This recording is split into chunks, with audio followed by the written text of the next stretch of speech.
make sure this lights stay on. So, yep. So, I thought I'd kind of stop off and get a charge, and whilst I was here, I'd do this video that I've been meaning to do for a while, because some of you asked about it, is kind of my tips and experiences and some of the things I found out when I was researching buying a second-hand Tesla Model S.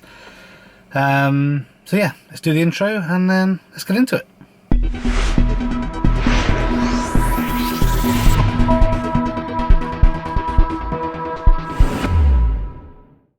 Okay, right, so I'm sitting in to charge for a while, so I thought I would make this video that I've been putting off for a while, which is basically my kind of tips or hints or experiences of buying a used Tesla Model S.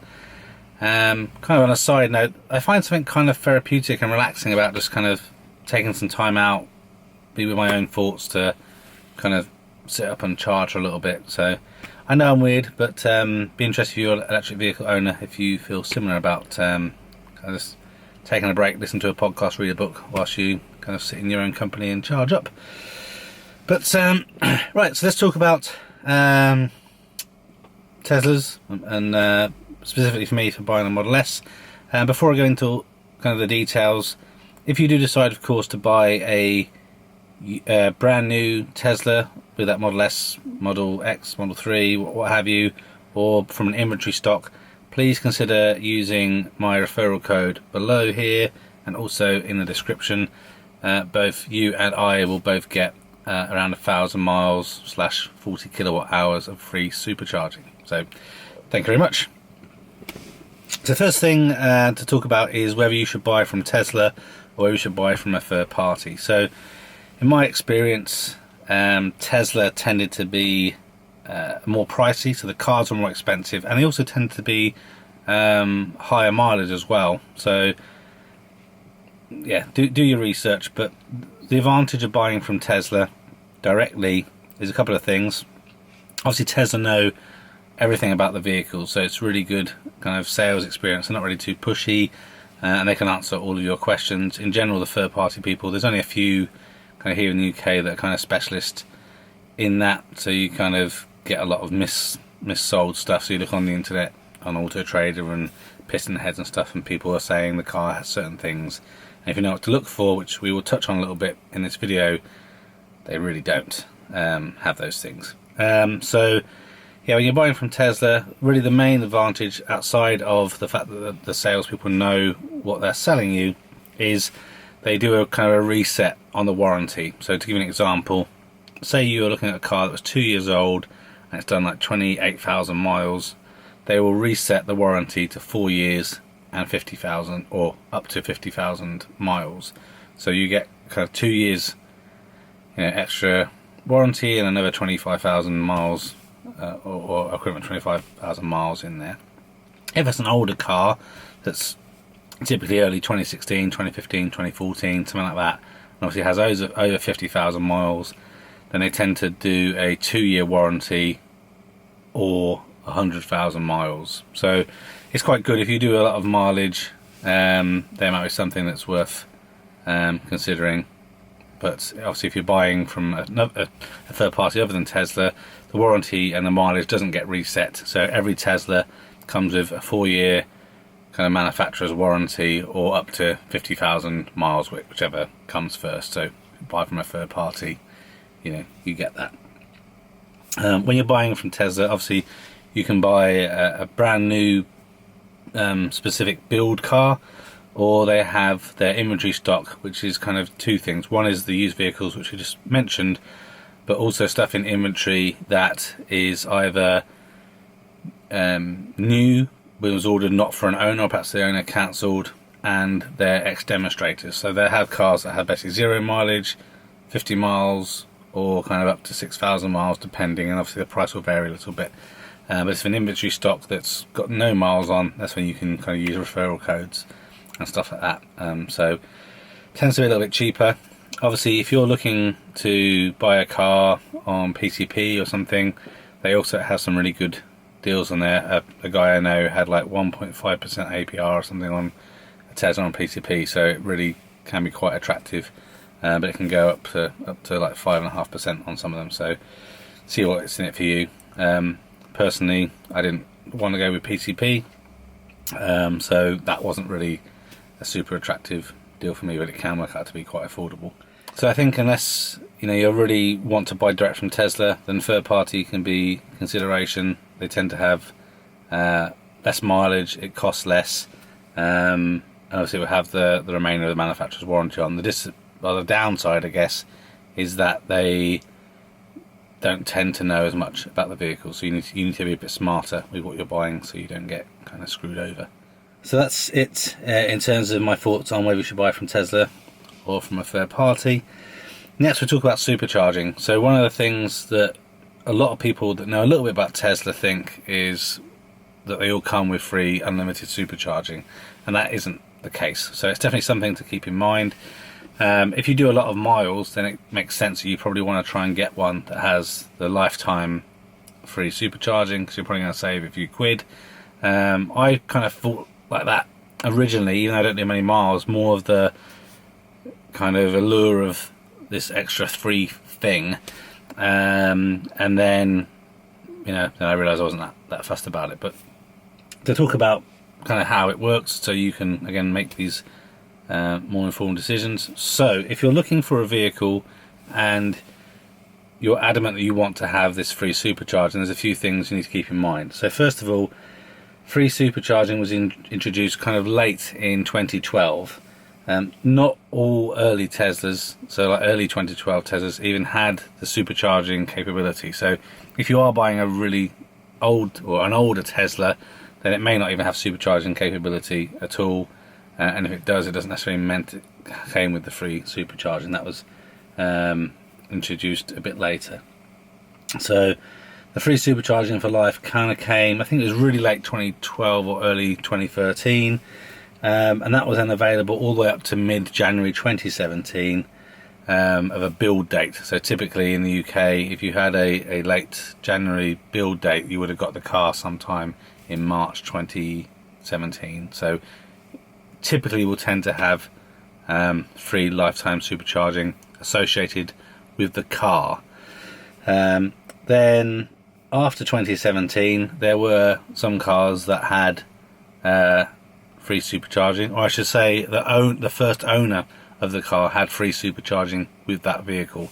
So if they sold the car and got something else, the supercharging didn't go with them, it didn't stay with the car, it just kind of vanished. So be careful again. Some people may advertise their car as having free supercharging because they don't really understand that they have free supercharging associated only with the first owner, because they use a referral code typically, and obviously then when it transfers over, you don't get that lifetime free supercharging.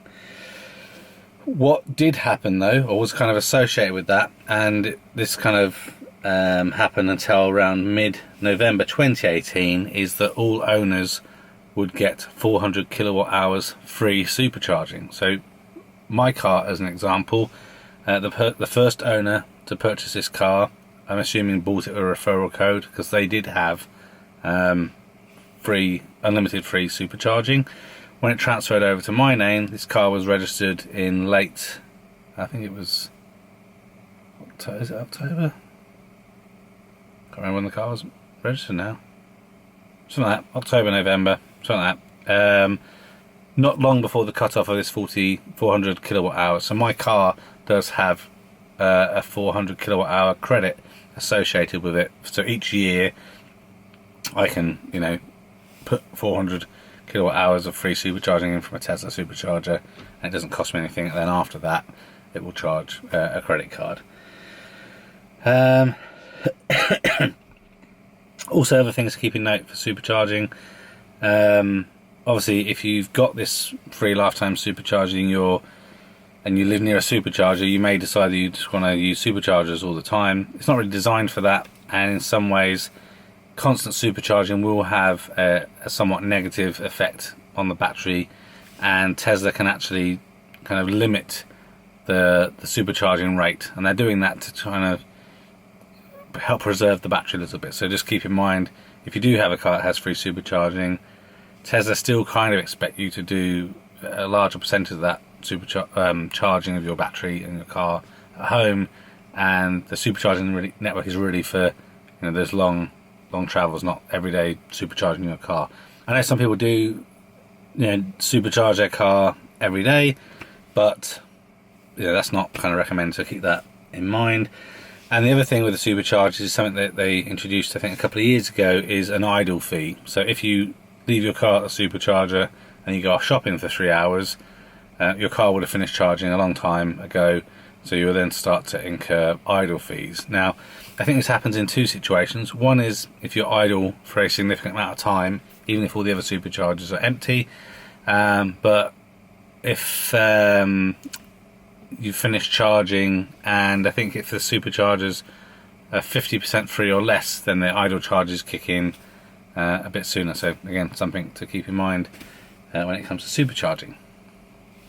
Like I said, I thought I wanted, the supercharging, the free supercharging for life, but then I realised what's more important to me was a lower mileage car. I wanted the facelift version, and I wanted, the newer car I could get, and it was quite difficult to find what I was looking for. Ideally was a car that had lifetime supercharging and Autopilot 2, and that was kind of like a little unicorn configuration, so I decided to go with what I have. Next, to talk about exterior styling. So I just kind of mentioned about the facelift version. So from 2012 to April 2016, you'll see the Tesla Model S had this kind of big front grille, so that was kind of the standard offering. And then after April 2016, they did what's known as the facelift, and obviously that has this color-coded and I think a nicer looking front, and also it had a different set of headlights, so they were all nice LED headlights. This is also not long after that time is when Autopilot version 2 came out. We'll talk a little about Autopilot in a moment, but not all facelift cars have Autopilot 2. Some of the early ones have Autopilot 1. So again, if you're not bothered about Autopilot and stuff, then you can probably get a facelift car if you prefer the look of that, and Autopilot model AP1 and lifetime free supercharging, and you'll probably be laughing. There were also some alloy wheel changes that came around at that time as well. I wasn't really looking at some of these older cars, so to be honest, I can't say specifically about exact wheel changes. It was a styling change as opposed to a size change, so it might not really matter that much to you as well. Also, in terms of exterior styling, you'll notice that some Tesla Model S's have red brake calipers and also this little carbon fibre ducktail spoiler on the back. That is an indication that it is a performance model typically, or someone has fitted them aftermarket. I think the only other thing to mention in terms of exterior styling, you'll see that cars like mine, I think it's called the moon roof or the panoramic roof, and then there is an option which I think has now been discontinued, is the panoramic sunroof. Now, if you are someone that likes to have the ability to fit roof bars, you will really want to try and find a car that has a panoramic sunroof, because that comes with the little clips so you can fit roof bars to it. If you have a non-sunroof version like I have, it doesn't have any clips, so you have to go for some suction mounted type of roof bars if that's something you wanted. I didn't really want a sunroof for two reasons. I had a sunroof, I think, on a car maybe over 10 years ago, and I didn't really use it that often. Most of the time you use air conditioning, so I figured didn't really want it that much. And I had also read about a semi-common issue where the seals would go on the sunroof, and obviously it would let water in, so there's one less thing that I wanted to have as a headache. So that's it, kind of from an interior styling perspective. Okay, so next it makes sense, I think, to talk about interior styling.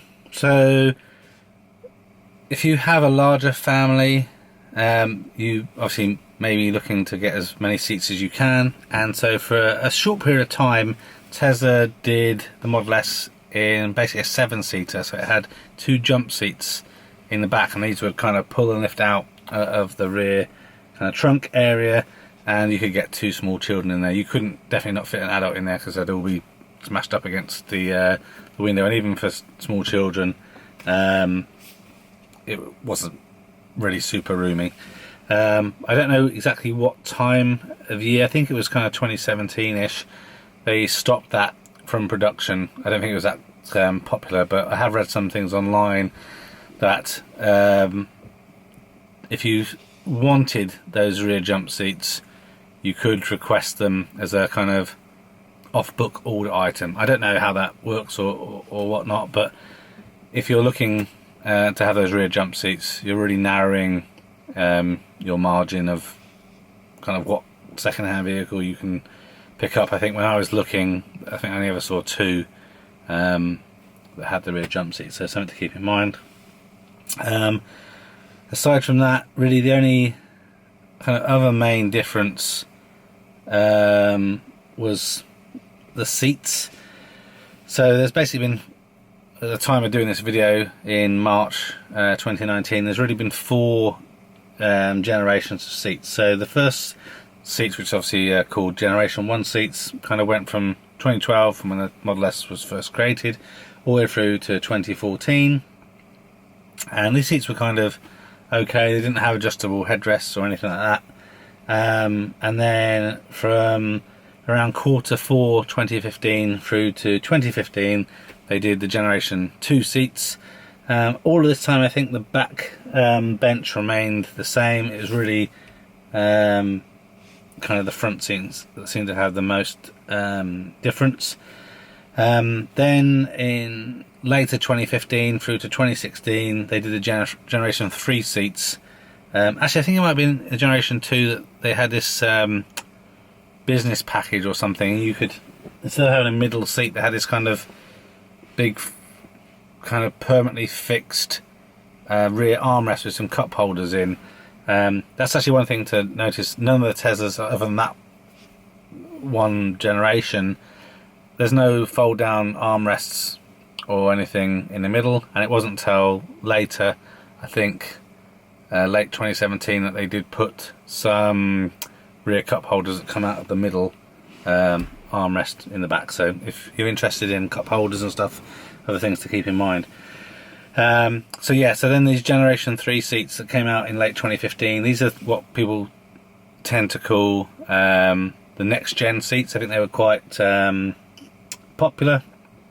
Then the seats that I have, and this is something I actually particularly wanted after spotting them, is the Generation 4 seats. I think they're also known as the Tesla premium seats, and these were introduced in kind of early, was it kind of early? Maybe the second quarter 2017. The main difference here is they have adjustable headrests. I think they're actually quite comfortable seats. And in the rear, instead of just being like a flat bench, it actually has kind of 2 nicely moulded, kind of sportier looking seats with a kind of raised centre seat. So I think they're more comfortable and they're more defined. I think they look like a better quality, but you're probably going to be happy with any of the seats, but that's just something to keep in mind. Then there have also been kind of ongoing tweaks and changes to headliners and door trim and dash trim and stuff like that. So I think that's one thing with Tesla. They don't necessarily tend to be announcing these things all the time, but they're constantly making changes. And why the light's gone off? That's it. Making changes to everything. So my car, which is a Generation 4 car, I have a black leather dashboard, black leather area over the footwell. Obviously I have got black seats, and then in the door the door handles, there's like a Alcantara insert there. So I know on like previous versions they didn't have Alcantara in the handles. It was just plastic. They had Alcantara dashboards, and they had, I think it was plasticky kind of material over the footwell area on the passenger side. And then they also changed it at one point you would have colour-coded leather over the footwell area. So based on, if you had white seats, you'd have white up there. Then I think they changed it. Don't know if it's because things got marked or whatever, but if you had white seats, you would have black dashboard and black kind of leather over the foot area. So again, little weird quirks that you'll notice when you're looking to buy a used Tesla Model S. There's lots of variants, and it can be month to month to month. So like even my car, now I'm thinking about it, I think it was November, November 2017. I looked at a car that was October, so just a month, 6 weeks or whatever, and that had the different seats and didn't have the Alcantara inserts. Again, not the end of the world, just go to show that things change quite quickly there. So I think that's it. Look, I think of in terms of interior styling. Later cars like 2018, I noticed that they don't have chrome kind of dash metals. It's a satin chrome one, which I think actually looks a bit nicer, but that's on obviously a brand new, spanky new car.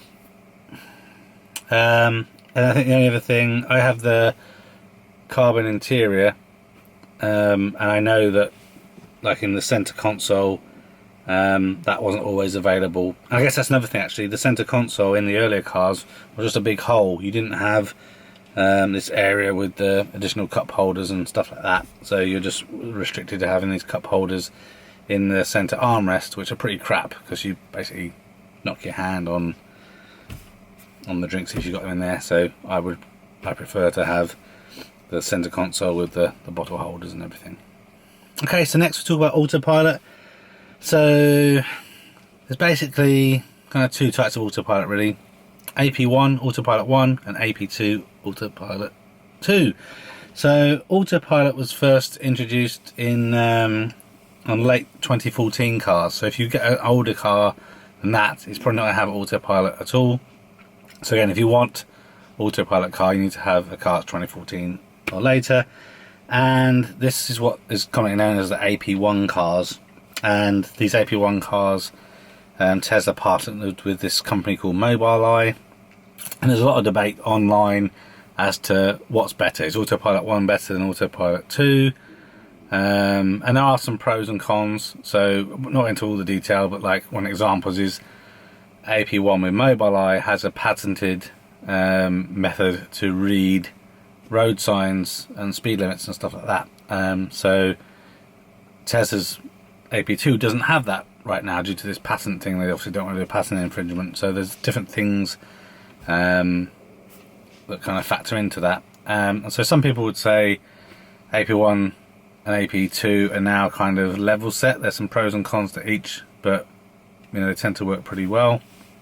I particularly wanted AP2 just because I plan to keep this car for a while, and obviously Tesla aren't doing any further development with AP1. So if you want to have a car that has ongoing development for the Autopilot, then you want to have a car that has AP2. So yeah, so you have Autopilot, and then there was enhanced Autopilot. So AP1 doesn't have cameras in the side of the car. It had a camera. Did it have? No, it did have. No, AP1 I think had a different radar, a couple of, I think it was one camera maybe in the center, nothing in the indicators. It had a rear camera but didn't use it.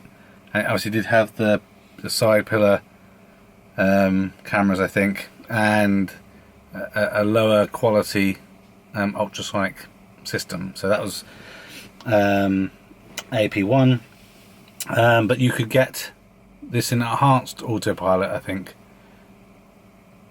Oh, so now I'm getting confused myself. I think maybe AP1 didn't have the cameras in the pillars unless you had enhanced Autopilot, then that had it. So there is it's a bit confusing, but you basically got AP1, so Autopilot 1, then you got enhanced Autopilot which had 4 cameras, that's right, so 1, 2, 3, so 2 cameras up there, 2 on the side, and that gave you a little bit more kind of capability. And I think that's what originally they were said, if you wanted fully autonomous, you need to have enhanced autopilot with AP1.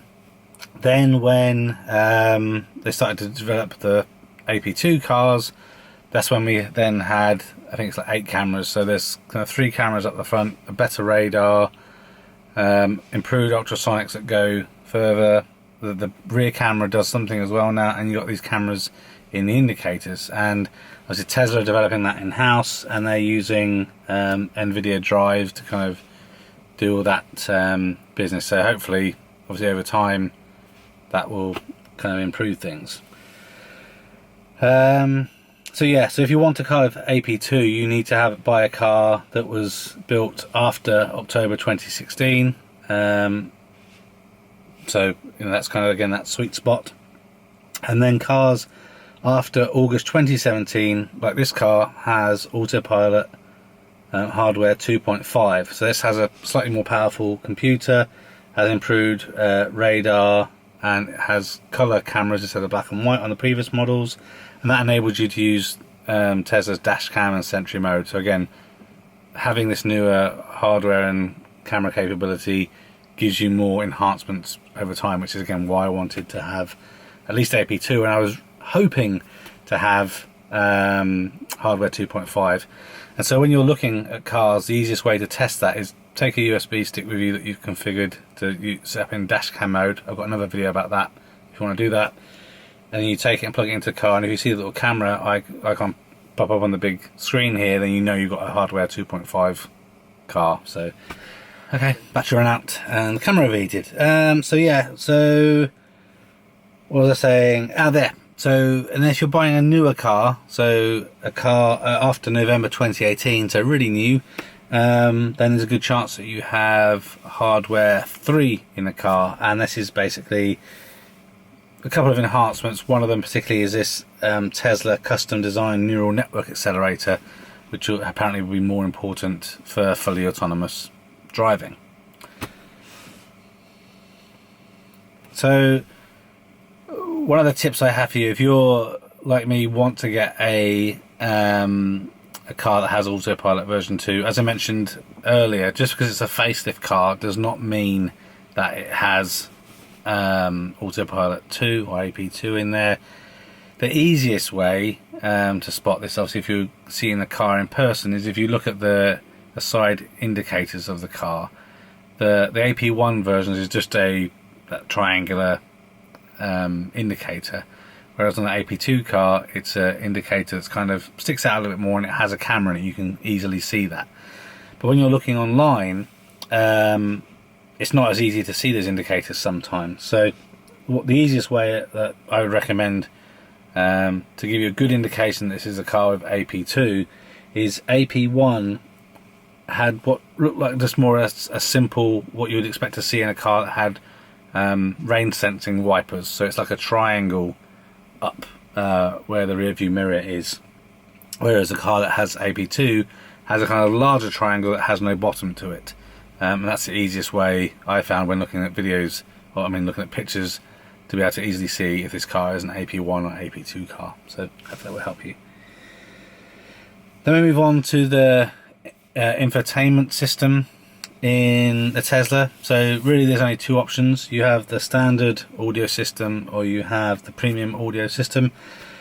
So I don't think many people know this. Unlike other manufacturers that tend to put the manufacturer of their audio system on their speakers or whatever, Tesla don't do that. So it's just called a Tesla audio system, but it's actually made by a company called SIN, so it's S1NN, and they're part of the Harman kind of international group, so you might be familiar with Harman Kardon and stuff like that. So it should be good kind of speakers.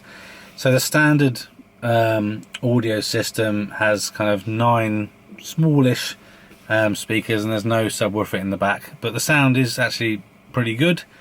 But if you go for the premium audio system, this has the same kind of setup as the standard system.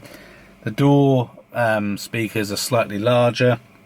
It also has left and right mid-range speakers up here in the dashboard, as well as some surround speakers back in the the rear tailgate, along with a subwoofer in the boot, and it has an additional booster amplifier to provide extra power to the subwoofer and those mid-range speakers. The easiest way to tell if a car has the premium audio system, either from pictures or seeing it in person, is to open up the boot. When you look in there, on the right hand side, it should kind of be blanked off, and that's where the subwoofer is. And if you look on the left hand side, there's like a big cubby hole where you can store kind of your charger cables and everything. If both the sides have those cubby holes, you have the standard audio system. So pretty easy to tell where it's got the premium audio system or not. Next, to talk a little bit about extra packs. So basically, there's a few things that you could spec when you're buying a Tesla Model S. One was premium interior, so this would be something that had the nicer seats, and just general, more leather and stuff like that. The other thing is a Sub-Zero pack. So by standard, the Model S has heated front seats, but if you have the Sub-Zero pack, you have all 3 seats in the rear are heated, the steering wheel is heated, and there's also a heating element down where the windscreen wipers sit. So in the winter you can heat those up and they will become unstuck from the windscreen, and they will, they will work. They also have the enhanced autopilot, like we said. I just realised that's actually something I forgot to mention in the autopilot section. Just because your car has autopilot hardware does not mean that autopilot is enabled. This is, again, an additional pack, or something you had to have turned on at additional cost. So again, something to keep in mind there.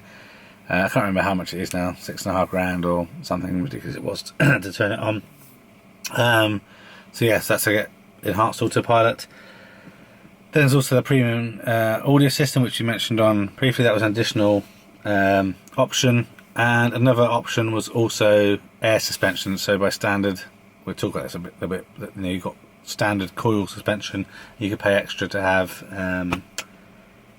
air suspension. I think also this was part of the premium interior pack, was this big HEPA filter that would give you this biodefense mode and would really just get rid of all the crap and the crud coming into the car, so you could breathe more easier. But from July 2018, all of that stuff that we mentioned, except for the autopilot being turned on, became standard. So it did increase the cost of the Model S up, but it was also, I think, about $2,000 saving on if you wanted all this stuff. So obviously, if you're someone that likes all the gadgets, you got a better deal.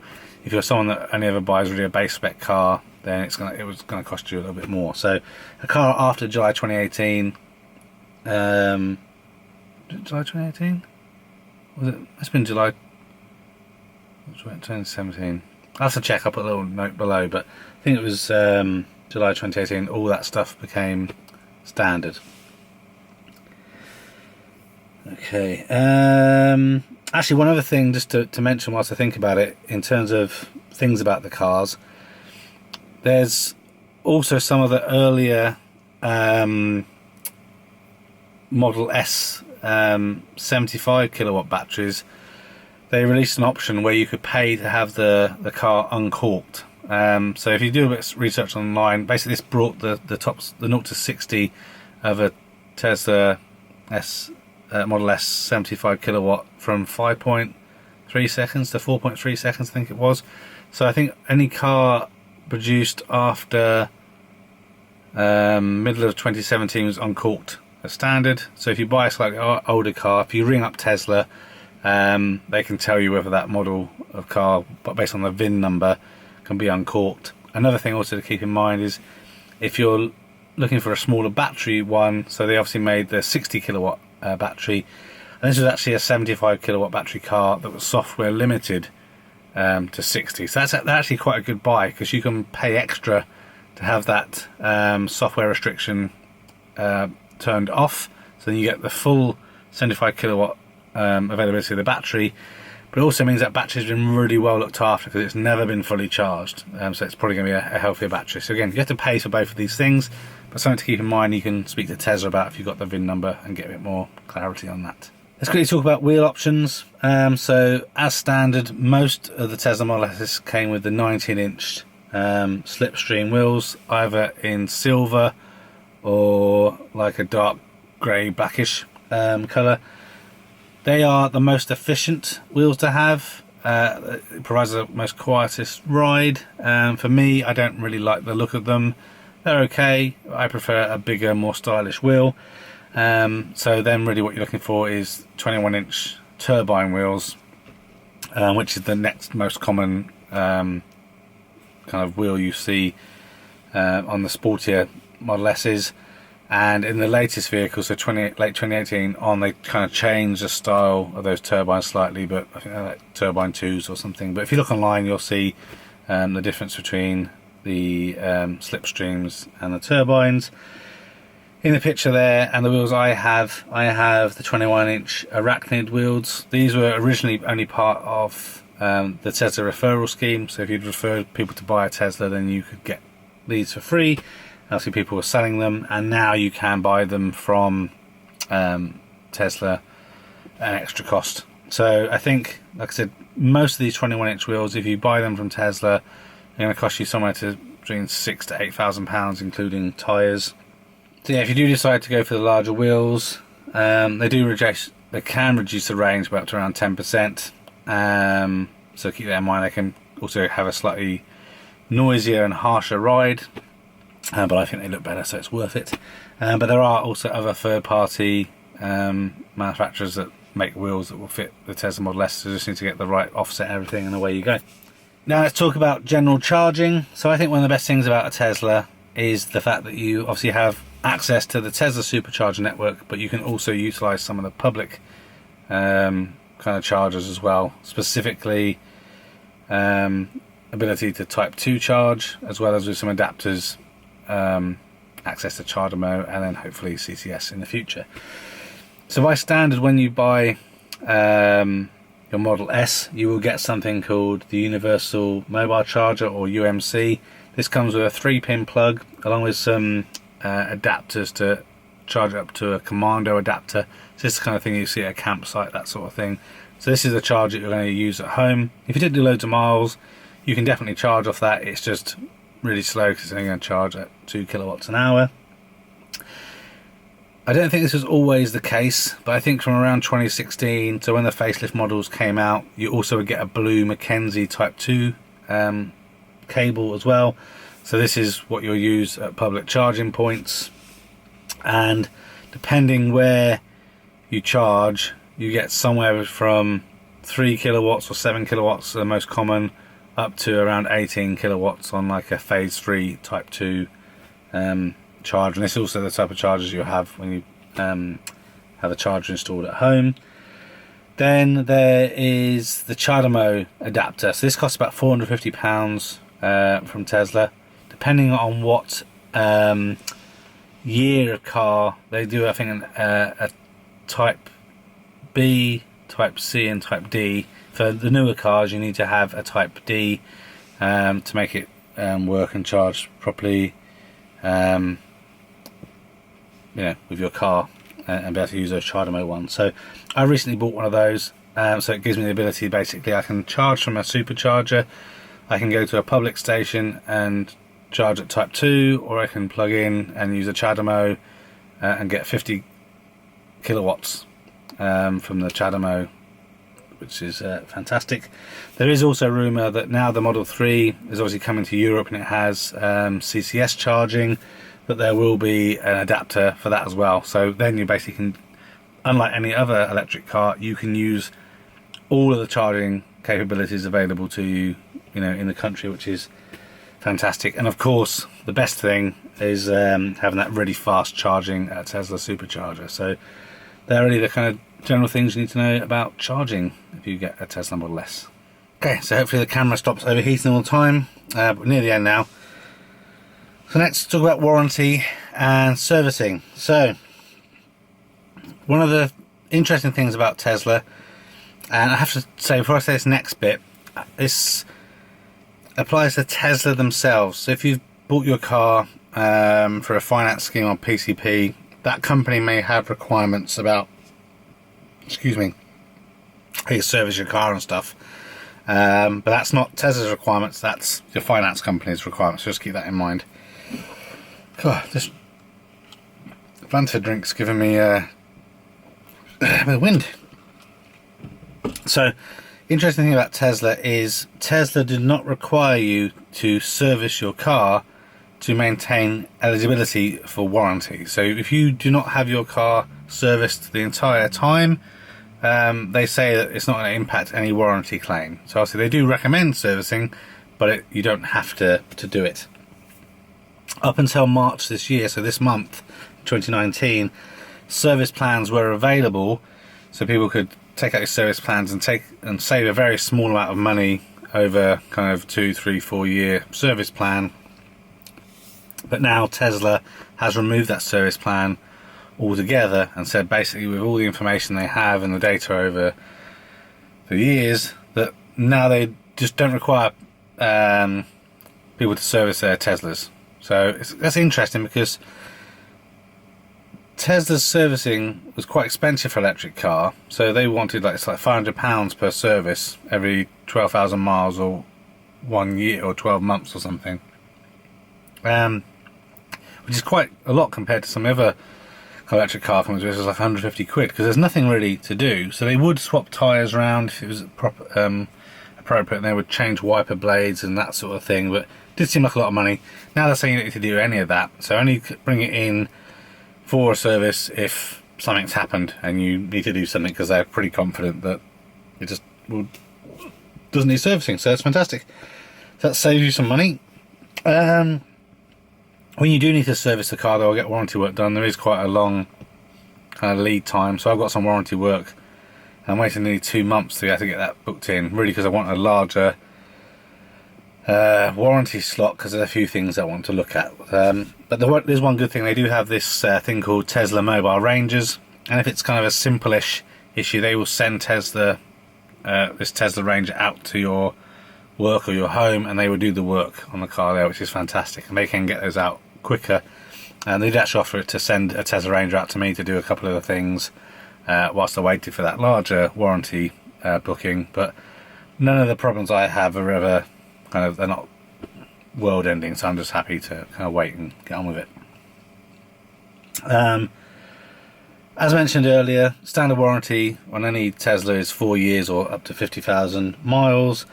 That's like a general warranty of the car. The battery and the drive motor, that has 8 years warranty. So even if you're buying an older car, you're going to have a good few years or more where you don't have to worry about battery or drive motor issues. And if you do, obviously it's going to get covered under warranty. And then finally, I don't know the cost yet because I haven't looked at it until kind of time moves on. But before that 4 years is up, you can take out extended warranty of 2 or 4 years. And again, I don't know how much it costs, but again, I think it's something that I might consider after reading the small print if I plan to keep this car, and it'll be older than 4 years old, so we shall see. Oh yeah, so I mentioned earlier about suspension, so this is really kind of super simple.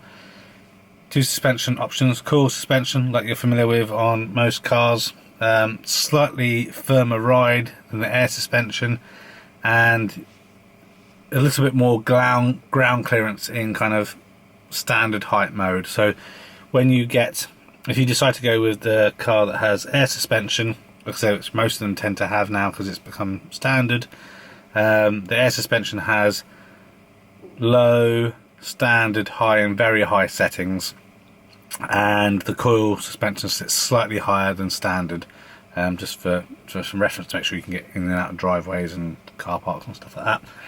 I've got air suspension on my car. I didn't actually want air suspension originally because I was worried it's going to be too kind of costly if there's a problem or anything. But then when I did more research on the fact that I've made it standard, which obviously it's going to be harder and harder to find a car that didn't have air suspension. But when I did some more research on it, it's apparently using proven Mercedes-Benz air suspension. When I did a lot of looking on there, the kind of air suspension issues Mercedes had, I couldn't really find a lot that kind of caused me to have concern. So I'm not particularly worried that now I have this air suspension. And it's kind of cool. It's weird that it can go, this very high setting is ridiculously high. I don't know why anyone would need that, but it's available, and you can do stuff. It is quite cool that when you're going fast on the motorway, it will lower itself down to make it a bit more aerodynamic. There is some debate as to whether that increases tyre wear or not. We'll see how that goes with mine, but yeah, that's really the difference. And air suspension gives a slightly more comfortable kind of ride, and there's really hardly any roll in the corners and stuff. It is a good setup. So definitely, if you're interested, try out a car with coil and with air suspension if you're kind of on the fence about it, if you can find them. So that's kind of it. I think it's probably a long video. Hopefully it was kind of helpful, and I wasn't just babbling on about stuff that is of no interest to you. Please leave comments if you think it has been helpful, and perhaps you have bought a Tesla Model S second hand based on some of this information, or perhaps you bought one and wish you knew some of this stuff. I don't know, but leave comments and help others make more informed buying decisions. I think the final things that I mentioned, just as we kind of wrap up this video, is kind of known issues. Like any manufacturer, Tesla has issues. I'm not a Tesla fanboy. I'm really happy with the car I've purchased, but there are issues and quirks and things that need to be sorted out, and some things that are just how they are. So there has been in the past some issues with build quality. So I think the cars prior to kind of early to mid 2016 are the cars that seem to have had more build quality issues than others. I'm actually really happy with the build quality in this car. It does feel premium. It's definitely different to a BMW or an Audi, which I'm familiar with, but it's not disappointing. But just keep that in mind when you're looking around. So I'd recommend, if you can afford it, you'd want to get a 2016 on model to minimise any kind of internal build, fit and feel issues. The MCU, the media control unit, there's a known problem on this, not just on the Model S's, on the Model X's as well. And there's a yellow banding, or like a yellow frame, that comes around the MCU. Apparently it's something to do with the adhesive that they've used to fit the screen. That does get fixed under warranty. They just replace the screen basically. However, it comes back again. So I had this problem on my car, and Tesla really now aren't replacing it because hopefully sometime this year in the summer they're hoping to have like a more permanent fix. So I've still got a couple of years warranty left on my car. It's not the end of the world. A little bit annoying, but yeah, so just something to be aware of. If you see a car that has that, you either want to get it fixed under warranty because you've only got a little bit of warranty left, knowing that it's probably going to come back, or if like me you've got a few extra years of warranty, you keep your fingers crossed that Tesla are going to solve the problem for good, because it's a bit crap really that happens. Another issue is the door handles. So the Tesla Model S has these really nice cool door handles that kind of open and present themselves, so you can get in and then retract to make it more aerodynamic when you're driving. There are some issues where the door handles don't come out, or the door handles don't go in, or they get stuck halfway or whatever, and they're like £1,000 per door handle. So that's a known issue with some of the earlier ones. Tesla will replace the door handles, and my understanding is they've changed the materials, the mechanisms inside, which make them more durable. If you are out of warranty, it's a relatively simple thing for you to fix yourself. It tends to be either a little micro switch that's gone, or this little kind of metal cog, and you can change them yourself if you're kind of a little bit handy with a screwdriver. So not the end of the world. Chrome trim alignment is the next one. So around the doors and windows there is chrome trim. There's lots of issues on some of the, especially earlier cars, but also some of the later cars, where the chrome trim isn't very well aligned.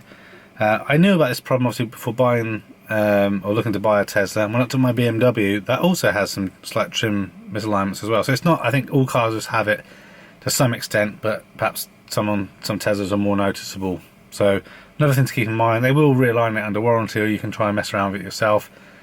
Mine's pretty good, I think, on the door. So the one bit is very slightly higher, but not enough that really causes me concerns or problems. Definitely no worse than the BMW I had before. And again, I think with some of these things, Unless you go looking for them, you don't really notice them. Not so much an issue. I've never used them in all the cars I've had, but a lot of cars, obviously, when you bring down this sun visor thing, you got the vanity mirror, you'll have the little lights on it. Tesla haven't done that until very recently, so late 2018 if you want vanity mirrors. I don't know if it's a known issue or necessarily a problem, but this car has a stupidly small turning circle, so it is a big car and it can sometimes be quite difficult to manoeuvre in and out of small spaces. You've got to do like a 500-point turn sometimes to get out of a parking space. Quite a small turning circle. I don't quite understand why that is, to be honest. It's obviously just got a steering rack that has a small turning circle. And then, kind of as mentioned before, Tesla do have some supply issues, especially in the UK, but I know in the US it's the same as well. So there can be long delays to get parts and get repairs and stuff under warranty work. So if you're someone that isn't patient to some extent, keep that in mind, because if you had a crash and you need a new bonnet or something, you might have to be waiting several months. So again, just something to keep in mind. So I still think so far, again, so I'm nearly a month and a half into ownership, so I guess I'm probably still in the honeymoon period, even though I do have some issues, and I will do another video on kind of my problems and how to get fixed under warranty. But I have no regrets. I'm happy with my Tesla Model S. I'm happy with what I bought. I'm glad it's a newer model with the nice seats that I like and the hardware 2.5, and I'm just glad that Tesla keep on updating these things over the air so I can get more features. Got dog mode now. Yay! Thanks for watching this video. A thumbs up would be really appreciated. If you're interested in other geek type videos, please consider subscribing to Spectrum Geeks. Why not also follow us on Facebook, Instagram and Twitter. And before you leave, why don't you check out one of these other videos that may be of interest. Thanks again for watching.